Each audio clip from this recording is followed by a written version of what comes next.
ಇವತ್ತು ನಮ್ಮ ಪದ್ಮನಾಭನಗರ ವಿಧಾನಸಭಾ ಕ್ಷೇತ್ರದಲ್ಲಿ ಮಣ್ಣಿನ ಗಣಪತಿಯನ್ನ 1001 ಗಣಪತಿಯನ್ನ ಇವತ್ತು ಪ್ರಮೋದ್ ಶ್ರೀನಿವಾಸ್ ಅವರು ಕೊಡ್ತಾ ಇದ್ದಾರೆ.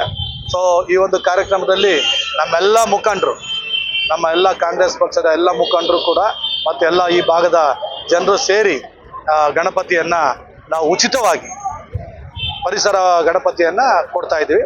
ಸೊ ಸಾರ್ವಜನಿಕರು ಕೂಡ ಅದಕ್ಕೆ ಬಂದು ನೀವು ಮಾಡ್ತಾ ಇರೋದು ಒಳ್ಳೆ ಕೆಲಸ ಮಾಡ್ತಾ ಇದ್ದೀರಾ ಅಂತೇಳಿ ಸಾರ್ವಜನಿಕರಿಂದ ಕೂಡ ನಮಗೆ ಒಳ್ಳೆಯ ಅಭಿಪ್ರಾಯ ಕೂಡ ವ್ಯಕ್ತ ಆಗಿದೆ. ಗೌರಿ ಮತ್ತು ಎಲ್ಲರಿಗೂ ಕೂಡ ಈ ಒಂದು ಸಂದರ್ಭದಲ್ಲಿ ನಾನು ಹೇಳಕ್ಕೆ ಇಚ್ಛಪಡ್ತೀನಿ, ಗೌರಿ ಗಣೇಶ ಹಬ್ಬದ ಆರ್ಥಿಕ ಶುಭಾಶಯಗಳು. ಭಗವಂತ ಅವ್ರಿಗೆ ಎಲ್ಲ ರೀತಿಯ ಒಳ್ಳೇದು ಮಾಡಲಿ ಅಂತೇಳಿ ನಾನು ಭಗವಂತನಲ್ಲಿ ಪ್ರಾರ್ಥನೆ ಮಾಡ್ತೀನಿ. POP ಗಣೇಶ ಬ್ಯಾನ್ ಮಾಡಿದ್ದಾರೆ, ಸರ್ಕಾರದ ವತಿಯಿಂದ ಬ್ಯಾನ್ ಮಾಡಿದರೆ, ಆದರೂ ಕೆಲವರೆಲ್ಲ ಅದು ಕದ್ದು ಮುಚ್ಚಿ ಮಾಡ್ತಾ ಇದ್ದಾರೆ. ಈಗಾಗಲೇ ಮಹಾನಗರ ಪಾಲಿಕೆ ಎಲ್ಲ ಅಧಿಕಾರಿಗಳು ಕೂಡ ಅದನ್ನು ಸೀಸ್ ಮಾಡ್ತಾ ಇದ್ದಾರೆ.